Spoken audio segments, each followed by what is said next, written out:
사도신경으로 신앙을 고백하시겠습니다.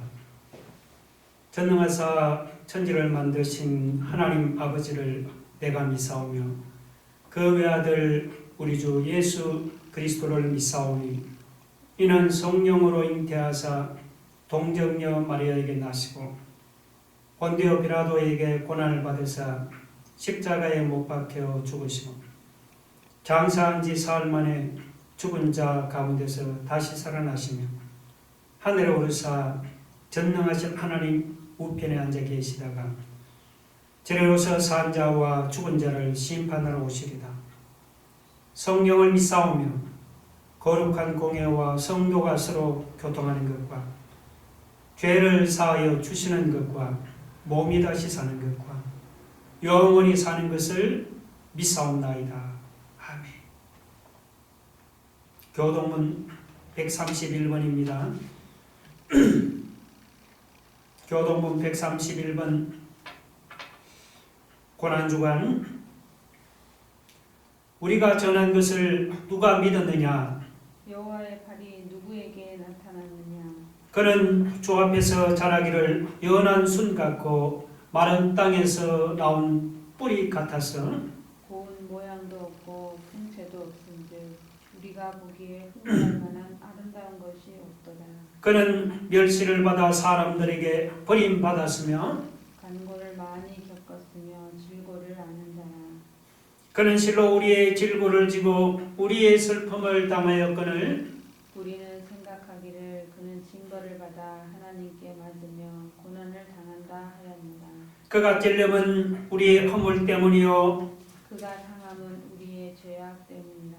그가 징계를 받음으로 우리는 평화를 누리고 그가 채찍에 맞음으로 우리는 나음을 받았도다. 우리는 다 양 같아서 그릇 행하여 각기 제 길로 갔거늘 여호와께서는 우리 모두의 죄악을 그에게 담당시키셨도다. 아멘. 기도하겠습니다. 하나님, 오늘 이 시간 고난주간을 맞아서 예수님의 십자가를 묵상합니다. 예수님이 십자가에서 우리 대신 고난당하심으로 우리가 나음을 받고 우리가 죄에서 구원을 받았습니다. 그런데도 우리는 예수님의 십자가를 자랑하기보다는 우리의 선행을 자랑하고 우리의 공로를 자랑할 때가 많았습니다. 주님, 이 시간 우리의 이 모든 교만을 하나님 앞에서 회개합니다. 주님, 이제부터는 우리도 사도 바울처럼 예수님의 십자가만을 자랑하고 예수님의 십자가만을 높이기를 원합니다. 이제부터는 우리도 우리에게 주어진 자기 십자가를 지고 주님을 따라가기를 원합니다. 주님, 고난주간 아침에 예수님을 위해서 남은 고난을 우리 육체에 채우겠다는 거룩한 결단이 우리 모두에게 있기를 원합니다. 예수님의 십자가의 고난을 통해서 부활의 영광을 이루었습니다. 오늘 우리도 우리에게 주어진 고난을 잘 감당함으로써 부활의 영광에 동참하는 성도들 되게 하여 주옵소서. 예수님의 이름으로 기도했습니다. 아멘. 하나님 말씀을 함께 같이 보겠습니다. 하나님 말씀 신약 성경 요한복음 19장 1절로 16절 한 절씩 교독하시겠습니다. 신약 성경 180쪽입니다. 이에 빌라도가 예수를 데려다가 채찍질 하더라.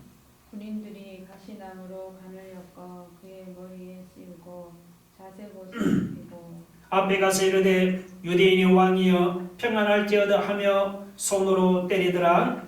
빌라도가 다시 밖에 나가 말하되 보라, 이 사람을 데리고 너희에게 나아노니 이는 내가 그에게서 아무 죄도 찾지 못한 것을 너희로 알게 하려 함이로다 하더라. 이에 예수께서 가시관을 쓰고 자색옷을 입고 나오시니 빌라도가 그들에게 말하되 보라, 이 사람이로다 하매 그의 제사장들과 아랫사람들이 예수를 보고 소리질러 이르되 십자가에 못 박으소서, 십자가에 못 박으소서 하는지라. 빌라도가 이르되 너희가 친히 데려다가 십자가에 못 박으라. 나는 그에게서 죄를 찾지 못하였노라. 유대인들이 대답하되 우리에게 법이 있으니 그 법대로 하면 그가 당연히 죽을 것은 그가 자기를 하나님의 아들이라 함이니이다. 빌라도가 이 말을 듣고 더욱 두려워하여 다시 관정에 들어가서 예수께 말하되 너는 어디로부터냐 하되 예수께서 대답하여 주지 아니하시는지라. 빌라도가 이르되 내게 말하지 아니하느냐. 내가 너를 놓을 권한도 있고 십자가에 못 박을 권한도 있는 줄 알지 못하느냐. 예수께서 대답하시되 위에서 주지 아니하셨더라면 나를 해야 할 권한이 없었으리니 그러므로 나를 내게 넘겨준 자의 죄는 더 크다 하시니라. 이러함으로 빌라도가 예수를 놓으려고 힘썼으나 유대인들이 소리질러 이르되 이 사람을 놓으면 가이사의 충신이 아니니이다. 무릇 자기를 왕이라 하는 자는 가이사를 번역하는 것입니다. 빌라도가 이 말을 듣고 예수를 끌고 나가서 돌을 깐들 히브리 말로 가바다에 있는 재판석에 앉아 있더라. 이날은 6월절의 준비일이요 때는 제6시라. 빌라도가 유대인들에게 이르되 보라 너희 왕이로다. 그들이 소리지르되 없이하소서 없이하소서 그를 십자가에 못 박게 하소서. 빌라도가 이르되 내가 너희 왕을 십자가에 못 박으랴. 대제사장들이 대답하되 가이사 외에는 우리에게 왕이 없나이다 하니 이에 예수를 십자가에 못 박도록 그들에게 넘겨주니라. 아멘. 기독교에서 다음 주일은 우리 부활절로 지키고 이번 주일은 예수님의 고난과 십자가의 죽음을 묵상하는 고난주간으로 지킵니다. 예수님의 고난주간을 앞에 놓고 십자가에 관해 많은 성경을 묵상하게 됩니다. 오늘은 고난주간을 맞아서 요한복음 19장 1절로 16절을 가지고 십자가에 나타난 섭리라는 제목으로 함께 은혜를 나누고자 합니다. 사도 요한은 요한복음 3장 16절에서 놀라운 말씀을 선포했습니다. 하나님이 세상을 이처럼 사랑하사 독생자를 주셨으니 이는 그를 믿는 자마다 멸망하지 않고 영생을 얻게 하려 하심이라고 했습니다. 여기서 독생자는 하나뿐인 외아들을 가르칩니다. 사도 요한은 하나님이 세상을 이처럼 사랑하사 하나뿐인 당신의 외아들을 주셨다고 선포했습니다. 그러면 여기서 하나님이 자기의 독생자를 주셨다는 말이 무슨 의미일까요? 우리는 그 한 구절만 가지고는 그 뜻을 이해하기가 어렵습니다. 그런데 오늘 이 본문을 읽어보시면은 독생자를 주셨다는 말이 무엇을 의미하는지 우리가 분명하게 알 수가 있습니다. 독생자를 주셨다는 말은 바로 하나님이 자기 외아들을 십자가에 내어주어 죽이기로 작정했다는 그런 말입니다. 사도행전 2장 23절에 보면 예수님은 하나님께서 정하신 뜻에 따라 십자가에 죽었습니다. 예수님을 십자가에 죽이는 것은 하나님의 뜻이었습니다. 십자가는 하나님이 오래전부터 작정한 일이요 하나님의 단호한 의지가 담겨있는 사건입니다. 이 세상을 구원하기 위해서 자기 아들을 십자가에 죽여야만 한다는 분명한 판단을 하나님이 내린 결론이었습니다. 그러면 여러분, 다른 죽음들도 많은데 왜 하필이면 하나님께서 가장 잔인하다는 십자가의 죽음을 택했을까요?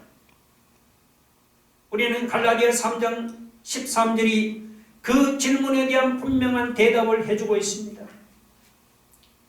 갈라디아 3장 13절 보면 그리스도께서 우리를 위하여 저주를 받음받으사 율법의 저주에서 우리를 속량하셨으니 기록된 바 나무에 달린 자마다 저주 아래 있는 자라 하였습니다. 그렇게 말씀했어요. 구약시대에 악한 사람을 사형에 처할 때 여러 가지 방법이 있었습니다. 그 중에서도 특별히 저주스러운 죽음을 줘야 하는 사람은 나무에 매달아 죽이는 것이 당시의 법이었습니다. 이런 의미에서 십자가 나무지요, 저주의 상징이었습니다. 하나님이 예수님을 십자가에 매달아야만 했던 이유는 뭐냐? 바로 예수님이 저주의 죽음을 죽어야만 했기 때문이에요. 그러면 여러분, 하나님의 아들 예수님이 왜 저주의 죽음을 죽어야 했습니까?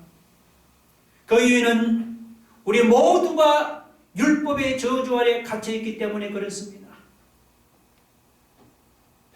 여러분, 율법이 우리에게 요구하는 것이 무엇입니까? 율법은 우리에게 마음을 다하고 뜻을 다하고 목숨을 다하고 힘을 다하여 하나님을 사랑하라고 했습니다.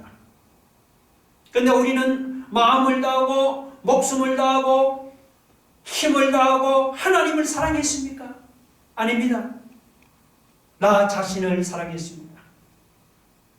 율법은 우리에게 이웃을 내 몸같이 사랑하라고 했습니다. 우리는 이웃을 내 몸같이 사랑했습니까? 그렇지 않습니다. 우리는 이웃을 사랑하기보다 언제나 나만을 사랑했습니다. 우리가 이렇게 율법에 불순종했기 때문에 우리에게 남은 것은 하나님이 죄값으로 물으시는 저주밖에 없어요. 율법의 저주 아래 놓인 존재가 바로 우리 인간의 실존입니다. 여러분, 이렇게 율법의 저주 아래 놓인 우리가 구원받기 위해서는 우리가 받아야 하는 저주를 다른 누군가가 대신 받아야 했습니다. 대신 받아도 적당하게 받아서는 안 됩니다. 우리가 저주받아 죽어야 하는 죽음을 대신 죽어야 했습니다. 십자가가 바로 그것이었습니다. 사람들은 예수님이 자기 죄 때문에 하나님께 징벌을 받아 십자가에서 저주의 죽음을 죽었다고 생각했습니다. 그런데 성경은 뭐라고 말씀합니까? 이사야 53장 5절을 보면 그가 찔림은 우리의 허물 때문이요 그가 상함은 우리의 죄악 때문이라고 말씀했습니다. 하나님의 외아들 예수님이 왜 하필이면 가장 잔인한 십자가의 죽음을 당했을까요? 그것은 예수님의 허물과 예수님의 죄 때문이 아니었습니다. 그것은 바로 우리의 허물과 우리의 죄 때문에 예수님이 십자가에서 저주의 죽음을 당하신 것입니다. 여러분 믿으시면 아멘 하시기 바랍니다.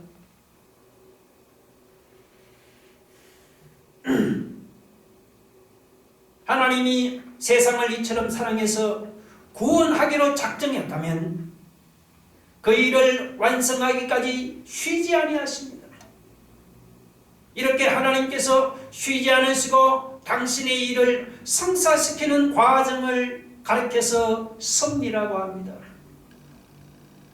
하나님이 목적을 정하시고 그리고 그 목적을 이루기 위한 과정까지 미리 다 정하시고 하나님의 목적을 이루기 위해서 모든 것을 이끌어가는 것이 바로 섭리입니다.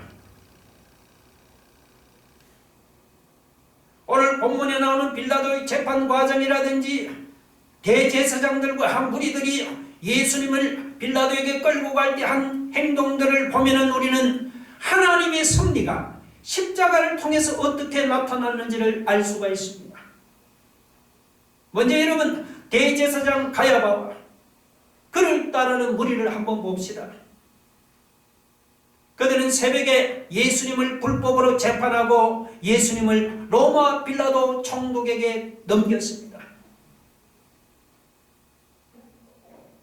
종교법대로 하면 유대인들이 율법에 따라서 예수님을 돌로 쳐 죽이면 그만이에요. 깨끗합니다. 그런데도 그렇게 하지는 않고 예수님을 빌라도에게로 끌고 간 이유가 뭘까요?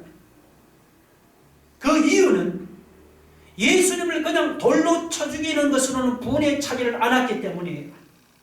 그래서 그들은 예수님을 가장 잔인하다는 십자가로 죽이려고 빌라도에게로 끌고 왔습니다. 예수님이 십자가에 달려 죽는 것은 하나님이 정한 뜻이요 하나님의 섭리였습니다. 그러나 대제사장과 추종자들은 그 십자가가 하나님의 선대라는 사실을 그들은 전혀 몰랐습니다. 그들이 빌라도를 찾아간 것은 다만 예수님을 가장 잔인하게 죽여 없애겠다는 정오심 때문이었습니다. 그러나 대제사장과 무리들의 그 정오심이 결국은 세상을 구원하고자 하는 하나님의 뜻을 이루는 수단이 되고 말았던 것입니다. 여러분, 이것이 얼마나 신비스러운 일입니까? 빌라도도 마찬가지였습니다. 앞에 18장 33절 이하에 보면 빌라도가 예수님을 앞에 놓고 신문하는 그런 내용이 나옵니다. 빌라도가 신문하는 중에 내린 결론은 뭐냐? 로마법으로는 예수님을 사형시킬 수가 없다는 것입니다. 38절 보면 빌라도는 예수님에게 죄가 없다는 사실을 대제사장과 유대인들에게 분명하게 말했습니다. 그렇게 말씀하죠. 그래도 대제사장과 무리들은 빌라도의 말을 듣지를 않았습니다. 그들은 막무가내로 예수님을 십자가에 못 박으라고 소리 질렀습니다. 그러자 빌라도는 유대인들에게 다시 이런 제안을 했습니다. 39절 보세요. 6월절이면 내가 너희에게 한 사람을 놓아주는 전례가 있는데 너희는 내가 유대인의 왕을 너희에게 놓아주기를 원하느냐? 그 말에 유대인들은 이 사람이 아니라 바라바를 놓아달라고 소리를 질렀습니다. 그래서 예수님을 특사로 풀어주려던 빌라도의 계획이 무산되고 말았습니다. 빌라도가 또 한참을 생각하다가 잔인한 방법 하나를 생각했습니다. 그것은 예수를 죽일 정도로 때려서 사람들에게 동정을 받도록 하자는 것이었습니다. 그래서 오늘 보면 19장 1절 보면 군사들에게 끌고 가서 채찍질 하라고 명령을 했습니다. 이 로마 군인들이 때리는 이 채찍이 얼마나 무서운지 여러분, 기록을 보면 10사람이 맞으면 10 중에 한두 사람은 채찍을 이기지 못해서 죽을 정도였습니다. 군인들은 예수님을 채찍으로 사정없이 때렸습니다. 온몸이 피투성이가 되고 살점이 그냥 찢겨나갔습니다. 빌라도는 사람들이 예수님 이런 비참한 모습을 보면은 마음이 변해서 예수님을 놓아줄 줄로 생각을 했습니다. 그러나 빌라도의 생각은 보기 좋게 빗나가고 말았습니다. 예수님의 그 처참한 모습을 보자 피를 즐기는 폭도들의 가슴에 더욱더 무서운 정오의 기름이 부어졌습니다. 그들은 미친 것처럼 발광을 하면서 예수님을 십자가에 못 박으라고 소리 질렀습니다. 그리고는 빌라도를 협박하기 시작했습니다. 12절을 보세요. 이 사람을 놓으면 당신은 가이사의 충신이 아니니이다. 무릇 자기를 왕이라 하는 자는 가이사를 반역하는 것이니이다. 그 말을 듣자 안 그래도 황제에게 잘못 비해서 고민하는 빌라도가 큰 두려움에 빠졌습니다. 결국 빌라도는 로마법을 어기고 자신이 죄가 없다고 몇 번이나 말한 예수님을 십자가에 내주고 말았습니다. 한마디로 그는 전형적인 불의한 재판관이 되고 말았습니다.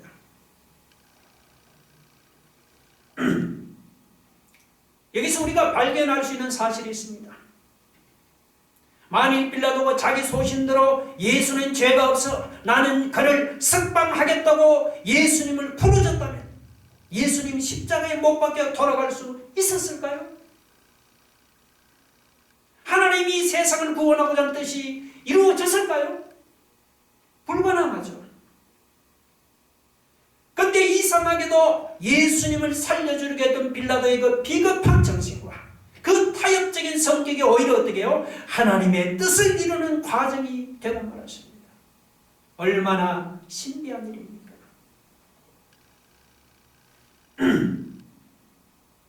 우리는 지금까지 두 가지 경우를 함께 살펴보았습니다. 하나는 대제사장들과 추종자들이 예수님을 정오해서 십자가에 못 박아 잔인하게 죽이려고 했던 그 사악함이 오히려 세상을 구원하기를 원하는 하나님의 뜻을 이루는 데 사용되었다는 사실입니다. 또 하나는 빌라도처럼 자신의 자리 지키기만 급급했던 사람의 그 비겁한 성격이 오히려 세상을 멸망해서 구원하고자 하는 하나님의 섭리를 이루는 도구가 되었다는 사실입니다. 우리는 십자가에서 유대인들의 반대에도 불구하고 하나님의 뜻을 이루어가는 놀라운 하나님의 섭리를 발견하게 되는 것입니다. 여러분 믿으시면 아멘 하시기 바랍니다.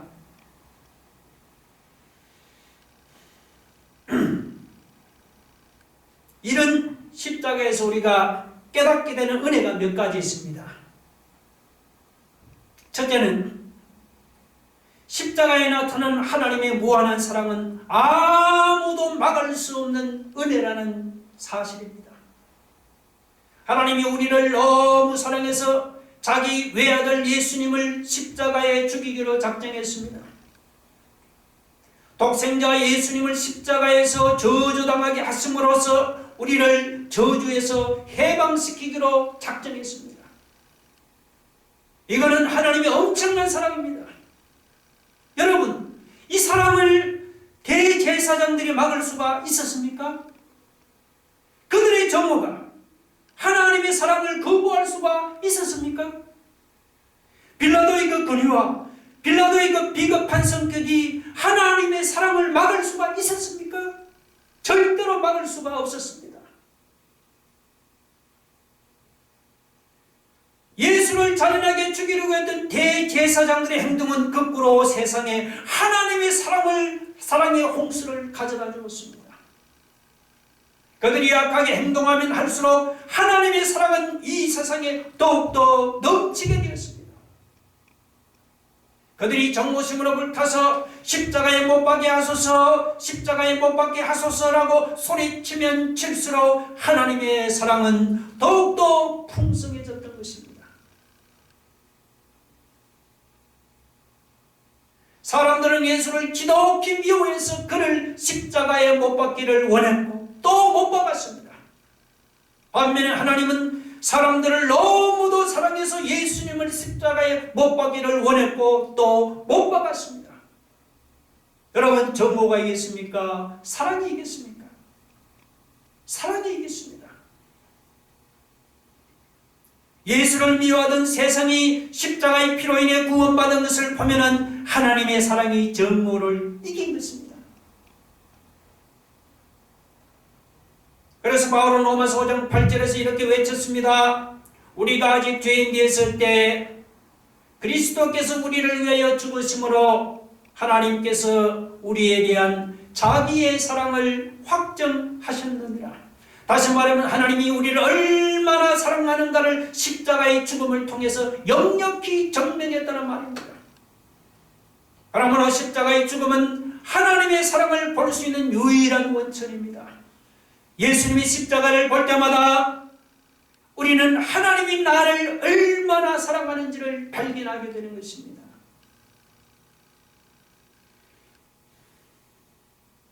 이 사랑을 우리에게 풍성하게 체험하도록 만든 장본인은 다름 아닌 예수님을 잔인하게 죽이려고 했던 대제사장과 무리들이었습니다.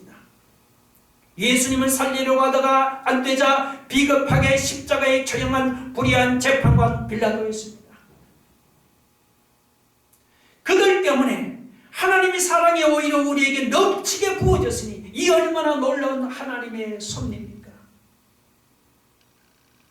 여러분, 십자가는 사람들이 예수님을 얼마나 미워하고 얼마나 정오하는지를 보여주는 것이 아닙니다. 오히려 그 반대입니다. 십자가는 세상에 그 어느 누구도 막을 수 없고 어느 누구도 거부할 수 없는 하나님의 놀라운 사랑을 우리에게 보여주고 있는 것입니다. 믿으시면 아멘 하시기 바랍니다.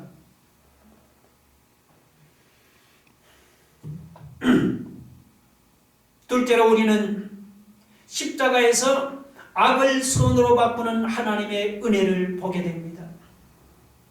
여러분, 전능하신 하나님은 악을 선용하십니다. 하나님은 악인들이 악한 짓을 하도록 하심으로 당신의 선한 뜻을 이룰 때가 많습니다. 사탄도 악인도 모두가 하나님의 손 안에 있습니다. 하나님께서 이렇게 악인을 세상에 남겨놓으신 것은 악인도 나름대로 설모가 있고 목적이 있기 때문입니다. 그래서 잠언 16장 4절에 보면 여호와께서 온갖 것을 그 소임에 적당하게 지으셨나니 악인도 악한 날에 적당하게 하셨느니라 그랬습니다. 악인도 악한 날에 적당하게 하셨느니라. 여러분, 세상 만물은 저마다 존재 이유가 있습니다. 악인도 설 때가 있어서 하나님이 세상에 남겨놓고 필요하시면 사용하십니다. 우리는 예수님을 십자가에 못 박아라고 그렇게 바라거든 사람들을 통해서 이 말씀이 진리라는 것을 우리가 분명히 확인하게 됩니다. 이렇게 악이 선으로 바뀌는 사례는 우리의 삶 속에서도 많이 나타나고 있습니다. 그래서 어떤 신학자는 이것을 가르쳐 역전의 법칙이라고 했습니다. 역전의 법칙. 분명히 악한 의도로 한 것인데 나중에 가서 보면 선을 가져다 주는 일들이 비일비재하게 일어나고 있습니다. 하나님의 아들을 없애려고 사용되었던 십자가가 오히려 세상을 구하는 능력이 된 것이 바로 좋은 예라고 할 수가 있습니다. 십자가야말로 악을 손으로 바꾸는 역전의 법칙이 가장 선명하게 나타난 좋은 예라고 할 수가 있습니다.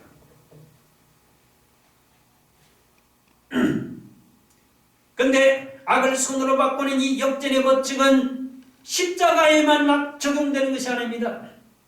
이것은 오늘 우리의 개인 생활에도 적용이 됩니다. 지금 여러분이 악처럼 보이는 고통을 당하고 있습니까? 건강관리를 잘했는데도 병이 생겼습니까? 내가 성실하게 일했는데도 직장에서 쫓겨나게 되었습니까?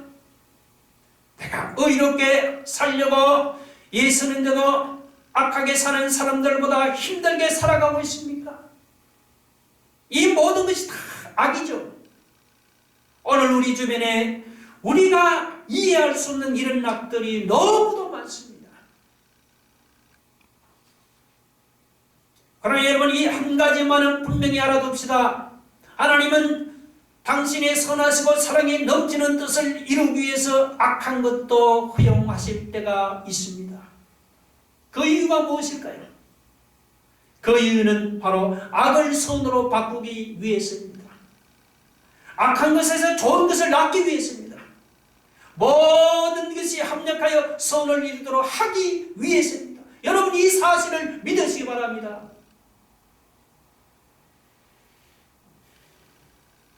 성경에서 이 역전의 법칙을 가장 잘 보여주는 것이 있다면 아마도 요셉의 삶일 것입니다. 요셉이 형들로부터 미움을 받아서 17 어린 나이에 피눈물을 흘리면서 노예로 팔려갔습니다. 아마도 평생 원수를 갚아도 분에 차지 않을 정도로 원한이 가슴에 사무쳤을 거예요. 그런데 그 30년이 지난 후에 요셉이 형들을 만났을 때 이런 말을 했어요. 창세기 50장 20절에 보면 당신들은 나를 헤아려 하였으나 하나님은 그것을 선으로 바꾸사 오늘과 같이 많은 백성의 생명을 구원하려 하셨나니. 30년 전에 형들이 행한 무서운 악행이 30년 후에 와서 요셉과 형들과 가족들에게 선으로 유익으로 돌아오리라고 과연 누가 상상이나 했겠습니까? 알고 보니 선하신 하나님이 요셉이 당한 악을 이렇게 선으로 바꾸어 주신 것입니다. 할렐루야. 선하신 하나님은 오늘 우리가 당하는 악도 이렇게 선으로 바꿔주십니다. 그러므로 내 앞에 있는 악을 여러분이 볼 때마다 이런 믿음을 가지시기를 바랍니다. 비록 지금은 내 앞에 악이 있지만 하나님이 나중에 악을 선으로 바꿔주신 날이 반드시 온다. 십자가는 바로 악을 선으로 바꾸시는 하나님의 놀라운 은혜를 우리에게 보여주고 있습니다. 여러분 믿으시면 아멘 하시기 바랍니다.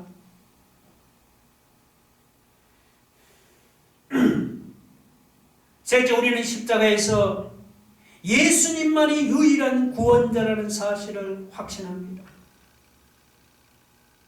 우리를 죄에서 구원할 분은 죄가 없어야 합니다. 작은 죄라도 있으면 우리를 구원할 수 없습니다.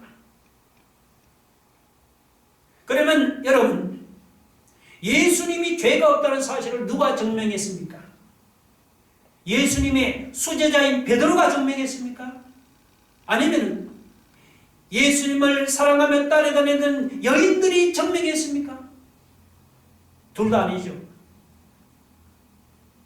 그러면 도대체 누가 그 사실을 증명했습니까? 놀랍게도 예수님의 원수들이 자기 입으로 증거했습니다. 먼저는 가룟 유다가 예수님이 죄 없는 분임을 증명을 했습니다. 예수님을 팔아넘기고 돈을 착복했지만 가룟 유다는 양심의 가책을 이기지를 못해서 이렇게 울부짖었습니다. 마태복음 27장 4절에 보면 내가 무지한 피를 팔고 죄를 범하였도다. 내가 무지한 피를 팔았다. 그리고는 나무에 목을 매달고 자살했습니다. 예수님을 배반한 가룟 유다가 예수님의 무죄를 선언했습니다. 다음으로 빌라도의 아내가 예수님의 무죄를 증명했습니다. 그는 꿈을 통해서 예수님은 죄가 없다는 사실을 알았습니다. 그래서 남편에게 예수님의 소송 문제에 관여하지 말라고 말했습니다. 그리고 빌라도 자신도 예수님의 무죄를 증명했습니다. 아까 살펴보았죠? 재판을 하면서 빌라도는 3번이나 유대인들 앞에서 나는 그에게서 아무 죄를 찾지 못했다고 선언했습니다. 심지어 예수님의 오른편에 함께 다닌 강도도 예수님의 무죄를 증명했습니다. 그는 예수님을 한 번도 만나본 일이 없었지만 마지막 죽어가면서 이렇게 말했어요. 누가복음 23장 41절 보면 이 사람이 행한 것은 옳지 않은 것이 없느니라. 예수님은 죄가 없는 분이라는 말입니다. 마지막으로 예수님을 십자가에 못 박을 때 총감독을 했던 백부장도 예수님의 죽음을 바라보면서 이렇게 말했어요. 마태복음 27장 54절에 보면 이는 진실로 하나님의 아들이었도다. 하나님의 아들은 여러분 죄가 없습니다. 백부장의 말은 예수님은 죄가 없는 분이라는 뜻입니다.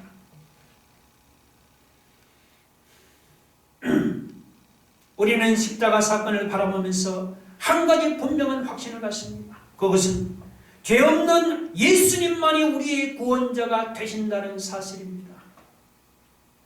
하나님이 작정한 십자가의 죽음을 죽으실 분은 예수님밖에 없습니다. 예수님이 십자가에서 저주의 죽음을 당하지 않았다면 우리는 저주에서 벗어날 수가 없었습니다. 예수님만이 우리의 유일한 구원자가 되십니다. 여러분, 십자가에는 이런 놀라운 하나님의 섭리가 나타나 있습니다. 그러면 이런 십자가를 대하는 우리의 태도와 우리의 모습이 어떠해야 하겠습니까? 바울은 고린도전서 2장 2절에서 이렇게 고백을 했습니다. 내가 너희 중에서 예수 그리스도와 그가 십자가에 못 박히신 것 외에는 아무것도 알지 아니하기로 작정하였습니다. 갈라디아서 6장 13절에 그러나 내게는 우리 주 예수 그리스도의 십자가 외에는 결코 자랑할 것이 없으니. 여러분, 이 고백대로 바울은 십자가에 못 박이신 예수 그리스도에는 아무것도 알지 않기로 그는 작정했습니다. 그리고 그는 평생토록 십자가에 못 박이신 예수 그리스도만을 높이고 자랑했습니다. 오늘 예수님이 십자가에 못 박인 이 고난주간에 예수님이 십자가에 대해서 우리가 잠시 묵상해 보았습니다. 여러분, 오늘 저와 우리도 바울처럼 예수님의 십자가만을 알고 예수님의 십자가만을 자랑하고 예수님의 십자가만을 기뻐하고 예수님의 십자가로 인해서 우리의 가슴이 더욱더 뜨거워지는 삶이 되기를 주의 이름으로 축원합니다. 다 같이 여러분 눈을 감고 가슴에 두 손을 한번 모아보세요.